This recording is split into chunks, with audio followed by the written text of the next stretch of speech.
please join me in welcoming Dr. Michael Capps from Epic Games to the stage to show off the next generation of the Unreal Engine running on Xbox 360.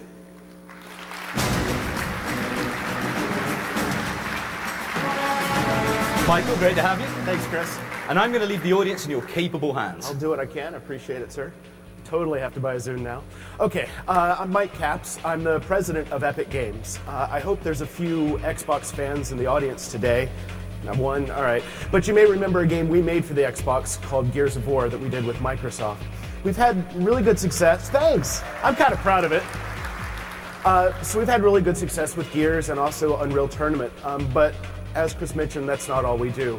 We make the Unreal Engine, which has won the Game Developer Magazine's Frontline Award the last 3 years running. So it's been about 1.5 years since we made Gears of War and launched it, holiday '06.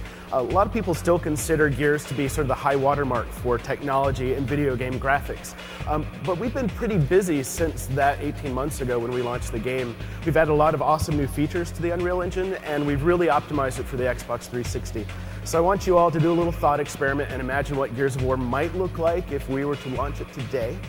And I'm going to bring Tim Sweeney out. He's our CEO, and he's going to give you a glimpse into that future, tell you about the Unreal Engine. Thanks, Mike. So now we're going to show you some of the things we've been working on since we shipped the original Gears of War game. We never stop working on new features in the Unreal Engine. It's always a work in progress. We're always adding more. So one of the major new things we've added is ambient occlusion technology. This technology enables us to add much more realistic dynamic shadows to scenes using a pixel shader technique. So a pixel shader traverses every single pixel in the scene and looks at how light reflects around and uses that to generate much more realistic shadow highlights on the objects in the scene. So you see much more definition in individual objects and they pop out from the backgrounds.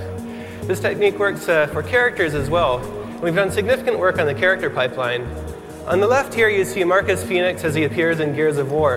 And on the right he's being rendered in our new character pipeline. You see there's much greater contrast in the shadows, much greater specular lighting bouncing off of the thing. You see a lot more detail in the character overall.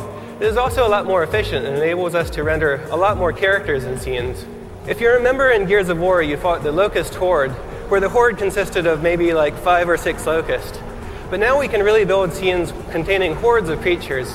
And here we have over 100 creatures running around in real time using flocking technology.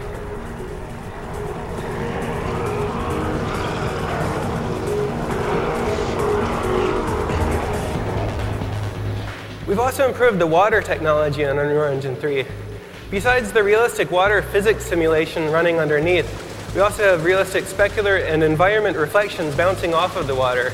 So it captures much more of the realistic liquidy feel you see there. We also have more dynamic interaction with the water, so more realistic sound effects, more realistic splashes using particle systems. And this scales to very large environments. So you can build your game taking place on a deserted island, or you can build that jet skiing game you've always wanted to build using Unreal Engine 3. The engine now scales to much larger scenes like that.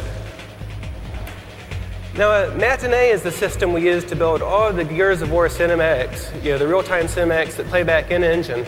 We've substantially improved this to give artists movie director class control over all of the objects in the scene, over cameras, over cuts.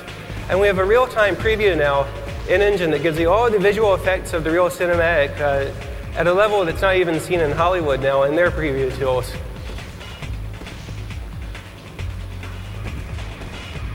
We've also incorporated Aegea's soft body physics simulation tool, which enables us to simulate objects that are realistically elastic and fluidy, like you see with this cube of meat we built here. You can see the player can interact with that, push little pieces of it around, and it's all very elastic and buoyant. This also scales well to fluids. So here you have fluids moving around with viscosity and surface tension, retaining their shape. This enables artists to build environments that are much more organic and real-worldish. You can also destroy them. The thing that we do after we spend a few years building a beautiful game world, the first thing gamers want to do is blow it up. And now they can do that. So we've implemented some real-time structural analysis tools in Unreal Engine 3 that can determine how objects break apart into pieces given stresses and strains.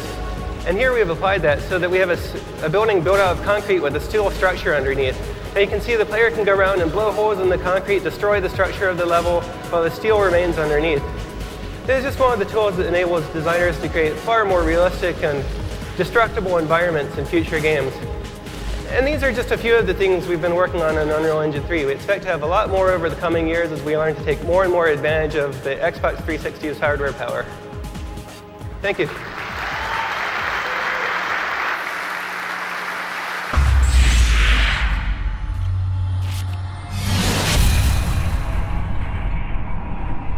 Sweet.